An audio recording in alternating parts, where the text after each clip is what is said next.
Beneath the veneer of skepticism, reality bears witness to chilling truths. In the haunting corridors of history, where shadows dance with undeniable evidence, remember this, the stories are true. Prepare for a revelation.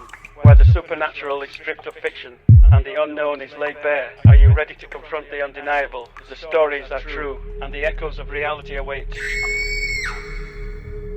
In the 1870s and 80s, Bodie, nestled amidst the rugged hills surrounding Mono Lake, echoed with the feverish clamor of gold seekers. Its streets teemed with the hustle of 10,000 souls drawn by the lure of fortune glinting in the earth. Now, a spectral silence haunts its weathered facades, frozen in a poignant dance of time. Bodie, once a beacon of prosperity, now stands as a sentinel of a bygone era, its essence preserved in the amber of arrested decay. Amidst the whispering winds that sweep through its desolate avenues, tales of the supernatural abound. Ghostly apparitions are said to wander through the time-worn structures, their ethereal presence lingering like echoes of a forgotten past. Shuttered bars, their doors closed to the living, resonate with spectral melodies, the strains of music drifting into the stillness of the night. Legend intertwines with reality in this forsaken town, where the curse of Bodie looms heavy upon any who dare to pilfer even a fragment of its memory. It is whispered that those who defy this solemn decree are marked by misfortune and woe, their fates entwined with the very essence of the town itself. Bodie, California, a ghostly vestige of the gold rush era, stands as a testament to the relentless passage of time. Perched upon the eastern slope of the Sierra Nevada, its weather-beaten facades bear witness to the dreams and aspirations of those who once walked its dusty streets. Yet, beneath its veneer of desolation, Bodie remains a beacon of intrigue, drawing visitors from far and wide to witness its haunting beauty. But heed this warning, traveler. Tread lightly upon the hallowed ground of Bodie, for the curse that binds it knows no mercy. Take naught but memories from this spectral realm, lest you invite upon yourself the wrath of forces beyond mortal comprehension.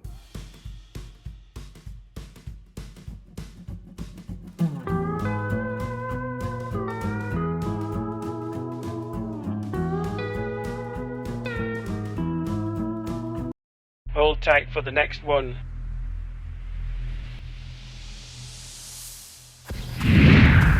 Cahawba squatted abandoned on the muddy banks, where the Cahawba flowed heavy into the Alabama River. A ghost town now, its neglected buildings empty, crumbling shells. The first place to serve as capital when Alabama joined the Union as a state, then swiftly left behind 6 short years later for Tuscaloosa. Most folk followed, leaving Cahawba for better prospects. In its short renaissance, the train came through in the '59, the iron rails lacing new life into the town's withering veins. But war between states saw those same tracks stripped and appropriated by Confederates desperate for steel. The vital lines cut, Cahawba's lifeblood ebbed away. The great river punished what remained, overflowing season after season to drown the streets until no man nor mule could stay. They took to calling it Alabama's ghost capital for all the queer hauntings said to stir there. A pale, drifting orb appeared each night, floating through the untamed garden maze at Colonel Peggs's place, not long after the colonel himself died in battle. That sad, silent light seemingly drifting from spot to spot as if searching for its slain master. The young Abernathy couple spotted the wisp flame too, that uncanny night in '62. The pale glow hovered close at first, shimmering as if about to greet them. But then it gave a shudder and tore off swift into the black woods beyond like a comet's tail. More than these strange lights troubled that place's history, though. Earthworks of an old fort remind of the brutally overcrowded Union prison camp once caged on these grounds. Sunken depressions mark where humble slave quarters stood, families interred beneath in shallow graves. And locals still whisper about the Taylor clan shootout right there in the main road, house against house, brother against brother, until none were left living. The ruins stand vacant now, whispering their secrets on humid nights when the moon is bright and the river rises to lap at their foundations. What spirits yet linger in maze and drifting mist, only Cahawba's ghosts remember. A proud place once, then a forgotten place that few care to recall from its bloody slumber.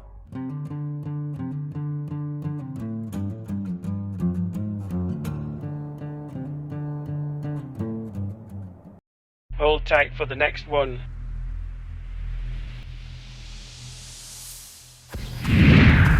In the quaint village of Watton-under-Edge, nestled amidst the undulating hills of England, there stands a relic of antiquity, a structure whispered about in hushed tones across the land, the ancient Ram Inn.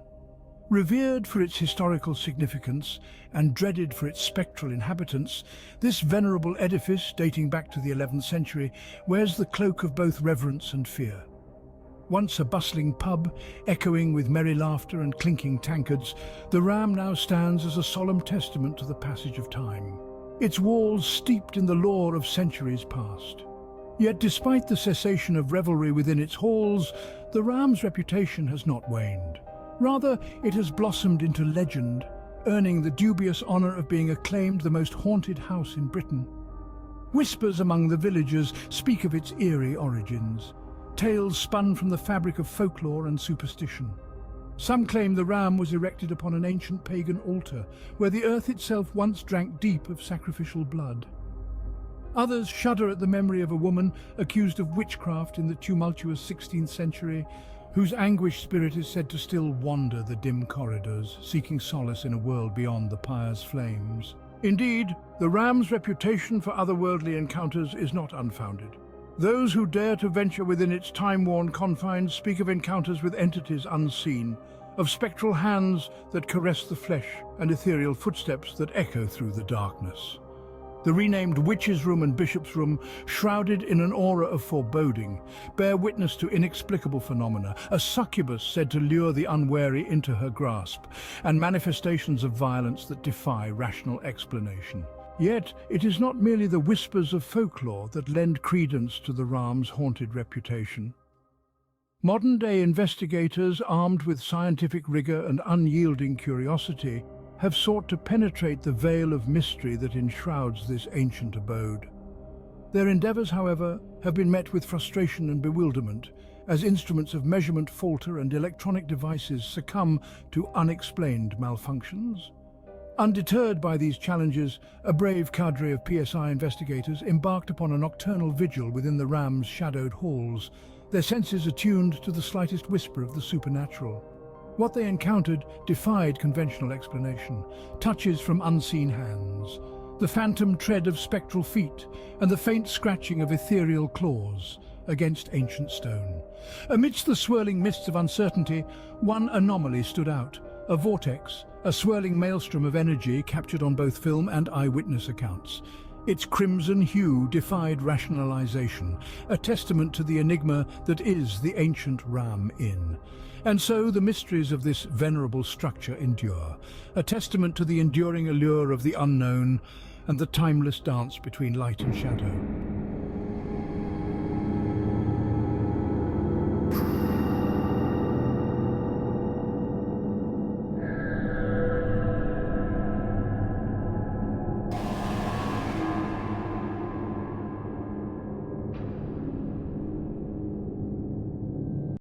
Hold tight for the next one.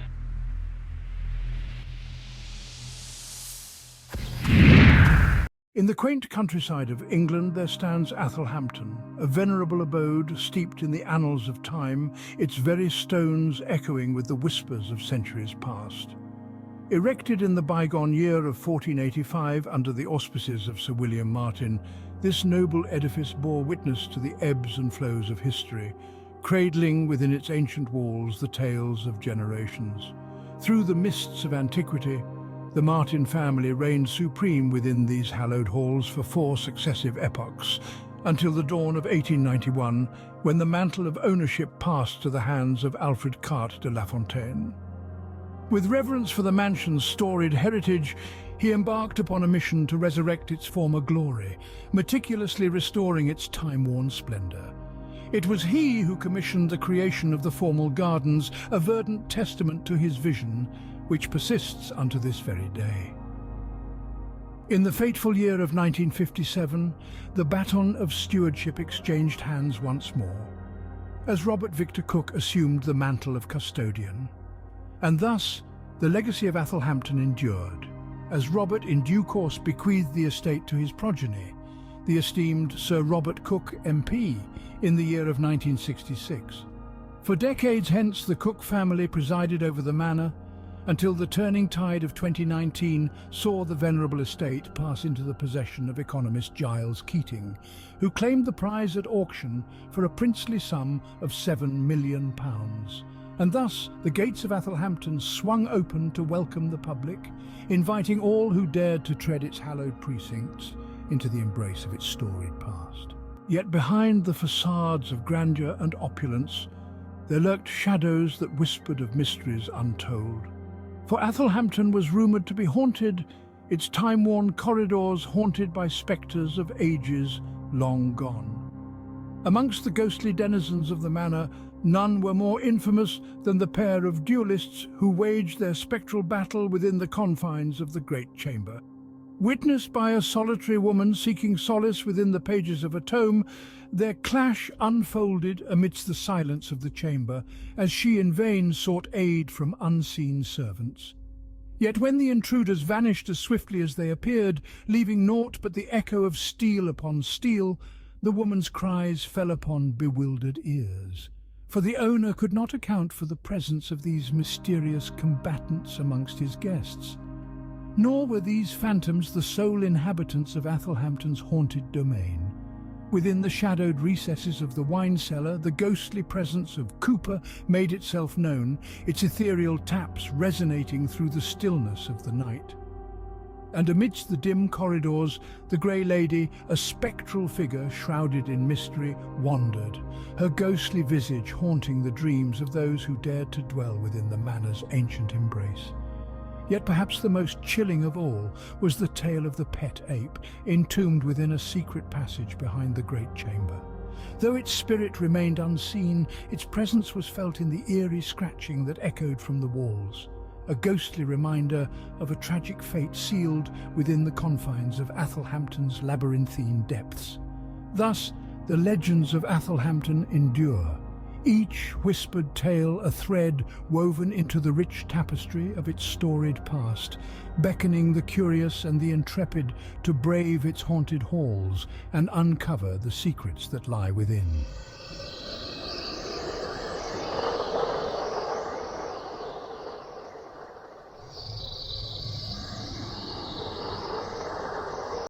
Hold tight for the next one.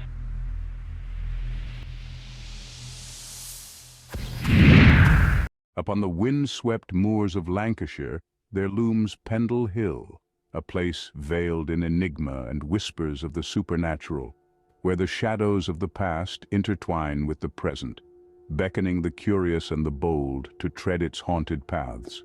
In the annals of English history, the 17th century bore witness to a frenzy of fear and suspicion, a time when whispers of witchcraft stirred the hearts of men, casting a pall of dread over the land. It was amidst this tumultuous era that 12 women of Lancashire found themselves ensnared in the web of accusation, their names forever etched in the annals of infamy as the Pendle witches. Accused of heinous crimes and thrust into the harsh glare of trial, these hapless souls faced the judgment of their peers at Lancaster Castle in 1612, where the weight of suspicion bore down upon them like a leaden shroud.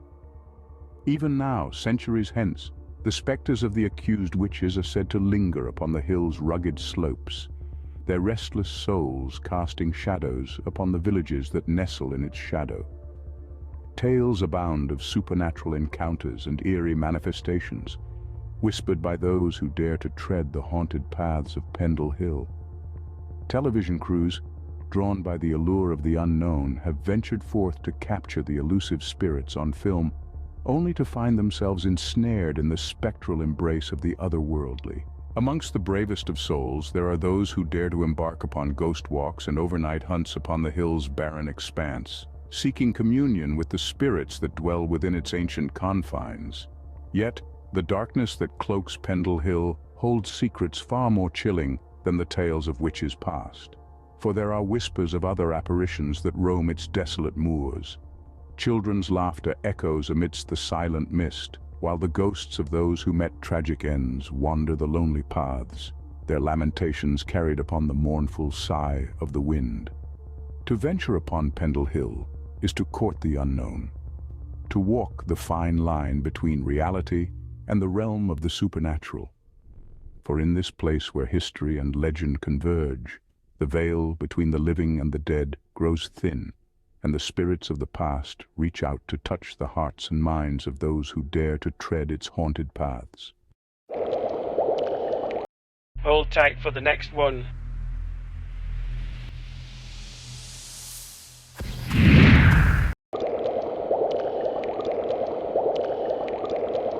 Nestled within the lush expanse of Louisiana's plantation country lies a relic of bygone days, whispered to be one of America's most haunted homes. Myrtles Plantation, a sprawling estate dating back to the 18th century, exudes an eerie charm amidst the grandeur of its surroundings. Rocking chairs adorn the cast-iron porch, inviting weary travelers to linger, while the interiors boast cozy French furnishings that harken back to a forgotten era. Yet beneath the veneer of Southern hospitality lies a palpable sense of unease, as tales of spectral inhabitants haunt both the mansion and its sprawling grounds.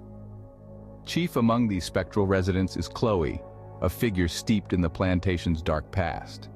Legend intertwines her fate with that of Judge Clark Woodruff, the patriarch of the estate, and a forbidden affair that ended in tragedy. Chloe's desperate bid to secure her place within the household led to a fatal gamble, as she infused a cake with poison, intending to incapacitate the judge's daughters. However, her plan went awry, resulting in their untimely demise and sealing her own fate at the hands of her fellow slaves. Even now, whispers persist of Chloe's restless spirit, her presence felt in the flicker of candlelight and the echo of phantom laughter. To delve into the mysteries of Myrtles Plantation is to embark on a journey into the shadows of the past. Daily tours offer a glimpse into the murky depths of history, while the veil between worlds grows thin on Friday and Saturday nights during the spine-chilling mystery tours. Here, guests gather to share tales of spectral encounters as they navigate the haunted halls, their senses heightened by the palpable tension that hangs in the air. As twilight descends, anticipation mounts for the unveiling of tickets to the Halloween mystery tours at 6 p.m. A mere $10 grants entry to an evening steeped in the supernatural, where history and horror intertwine in a mesmerizing dance. Constructed in 1796, Myrtles Plantation stands as a testament to antebellum elegance, nestled in the heart of St. Francisville, Louisiana. Its storied halls bear witness to centuries of secrets, from the ornate ironwork to the hand-painted stained glass that adorns its windows. Yet, beneath the facade of splendor lies a darker truth, where whispers of tragedy and betrayal linger like the shadows cast by the ancient live oaks that surround the estate. Handprints linger on mirrors long after their makers have departed, while phantom footsteps echo along the grand staircase. Mysterious scents drift through the air, tantalizing yet elusive, as objects vanish into the night. The laughter of children, long since departed from the realm of the living, echoes through the corridors, while the grand piano plays a haunting melody, its keys moving of their own accord. 2 hours north of New Orleans, Myrtles Plantation beckons to those brave enough to heed its call. To journey here is to step into a world where the veil between the living and the dead grows thin, where history and hauntings intertwine in a mesmerizing tapestry of the supernatural. Hold tight for the next one.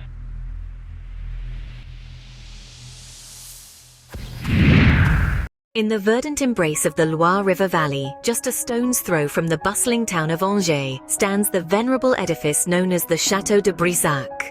Its origins trace back to the misty annals of the 11th century, a time when knights rode the land and castles were bastions of power and prestige. But it was in the 15th century that the castle's fate took a dramatic turn, akin to a twist in a Shakespearean tragedy. The Duke of Brissac, a man of ambition and grandeur, swept into possession of the estate. With a sweep of his hand, he consigned the medieval castle to memory, ushering in a new era of opulence. In its place rose a resplendent testament to the Renaissance, a marvel of architectural prowess bearing the moniker Château de Brissac. Yet amid the splendor of this rebirth, remnants of the old world lingered, stubborn in their defiance of time's passage. Two ancient towers, stoic sentinels of an age long past, stood as silent witnesses to the transformation unfolding around them. Though the Duke had intended their demise, fate intervened with the finality of a tragic decree. For as the Duke's vision neared completion, he himself succumbed to the grasp of mortality, leaving the towers to stand as they were, a haunting juxtaposition against the backdrop of Renaissance grandeur. And so, with the passing of time, the Château de Brissac became a place where the whispers of history mingled with the whispers of the wind. But history, it seems, is not content to remain confined to the annals of memory. For within the hallowed halls of the chateau, a spectre from centuries past is said to roam, a figure cloaked in the ethereal green of envy and despair. She is the Lady in Green, a phantom born of passion and tragedy, her tale woven into the very fabric of the castle's lore. Charlotte de Breze, they call her, born of royal blood but bound by the chains of circumstance. Illegitimate daughter of King Charles VII, she was destined for a life of intrigue and deception. Married off to a nobleman by the name of Jacques de Breze, her union bore no fruit of love, but rather the bitter seeds of resentment and betrayal. In the shadows of the castle, amid whispered secrets and clandestine rendezvous, Charlotte found solace in the arms of another, a forbidden love that would seal her fate in blood. It was a moonlit night when passion and fury collided, leaving Charlotte and her lover to meet their untimely end at the hands of a jealous husband. But death, it seems, could not sever the ties that bound Charlotte to the world of the living. And so, in death's embrace, she lingers still, her spirit haunting the halls of the Château de Brissac like a mournful echo of the past. Beware, traveller, should you venture into the tower room of the chapel, for there you may chance upon the spectral form of the Lady in Green. With eyes like hollow pits and a visage twisted in eternal anguish, she wanders the corridors of her former domain, her mournful wails echoing through the stillness of the night. The Duke of Brissac and his kin have grown accustomed to her presence, but for the unsuspecting visitor, her apparition remains a chilling reminder of the castle's dark and troubled past. So heed this warning, dear sir, and tread carefully in the shadow of the Château de Brissac, for you may find that the ghosts of the past are never truly laid to rest. Hold tight for the next one.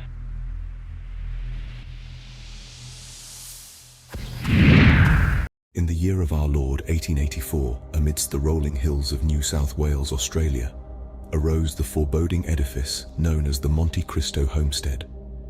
A structure not merely of bricks and mortar, but a repository of spectral whispers and tragic tales that would echo through the annals of time. The homestead's genesis was marked by the ambitious hand of its proprietor, Christopher Crawley, whose vision birthed an abode that would soon become steeped in the shadowy tendrils of the supernatural. Yet it was in the year 1920 that the veils between the realms of the living and the dead seemed to thin, as Christopher's earthly tenure concluded, thus commencing a series of macabre events that would etch their mark upon the very fabric of Monte Cristo's existence. Elizabeth Crawley, his bereaved widow, found solace within the confines of the homestead's walls, rarely venturing beyond its threshold. Legends whispered of her reclusive nature, her spirit said to linger amongst the corridors and chambers, casting a pall of unease upon any who dared to trespass upon her domain. Tales abound of her spectral form, often sighted clutching a silver cross, her gaze laden with the weight of untold sorrow. But Elizabeth was not alone in her spectral sojourn. The ethereal remnants of others, too, found refuge within Monte Cristo's embrace. A pregnant maid, whose earthly tenure met a tragic end as she was cruelly thrust from the heights of the balcony. A stable boy whose slumber was forever interrupted by the infernal embrace of consuming flames. Their spirits, it is said, still wander the dimly lit corridors, caught in an eternal ballet of anguish and despair. Yet, amidst the phantoms that haunt its halls, perhaps none elicit as much trepidation as the tale of the chained man. Sequestered within the confines of the caretaker's cottage, his spectral visage marked by the mournful clank of iron chains, he stands as a testament to the enduring legacy of sorrow that permeates Monte Cristo's very essence. Today, as the sun dips below the horizon and the shadows lengthen, Monte Cristo stands as a beacon of the macabre, a testament to the enduring power of the past to cast its spectral shadow upon the present. Though the years may pass and the world may change, the whispers of the departed echo still within its walls, reminding all who dare to tread its hallowed halls that some tales are destined to endure, forever etched in the annals of time as a testament to the enduring power of the human spirit, both in life and in death. Hold tight for the next one.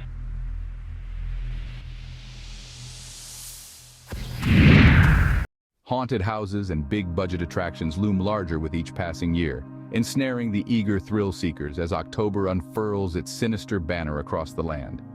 Among these spectacles of fright, some merely tease at terror, designed for the innocent laughter of children.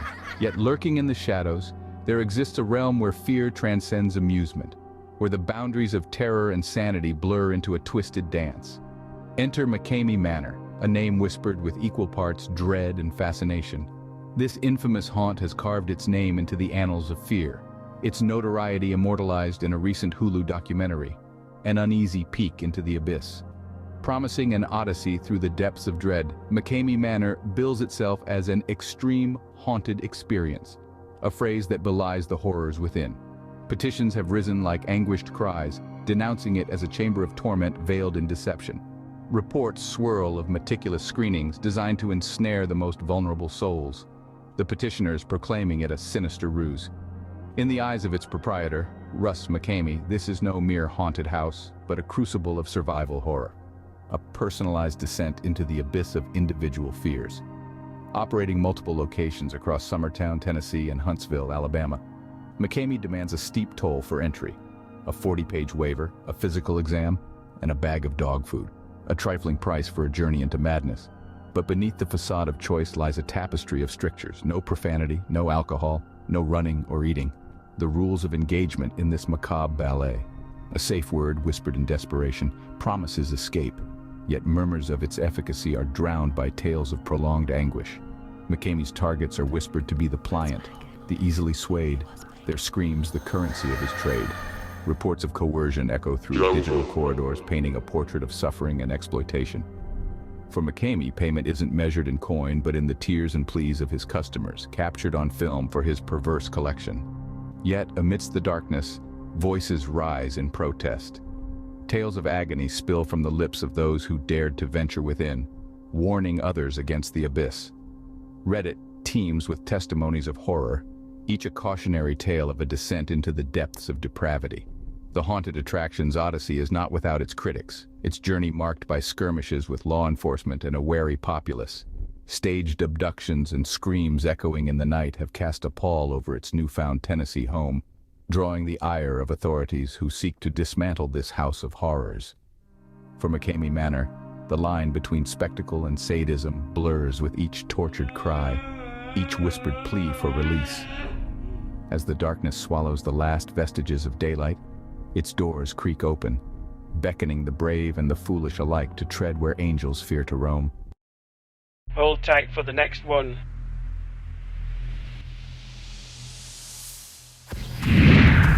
In the shadowed annals of Dent, Ohio, a spectral tale weaves through the aged corridors of the Dent Schoolhouse, a relic erected in the waning years of the 19th century. It stands, a stoic monument to education and horror alike, its foundation steeped in a legend of blood and betrayal. Whispers etched in the town's memory recount the macabre saga of Charlie McFree, the custodian whose name became synonymous with dread. In the heart of the school's labyrinthine basement, he wove a tapestry of terror, a clandestine burial ground for the innocents he claimed.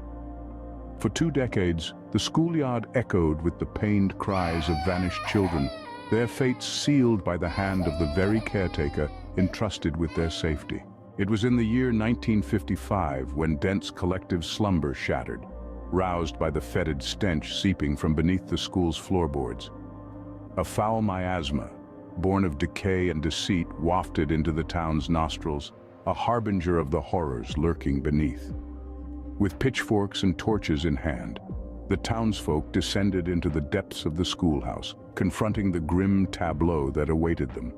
There, amidst the shadows, lay the ghastly evidence of Charlie's depravity, the lifeless forms of innocence, discarded like refuse in a pit of despair.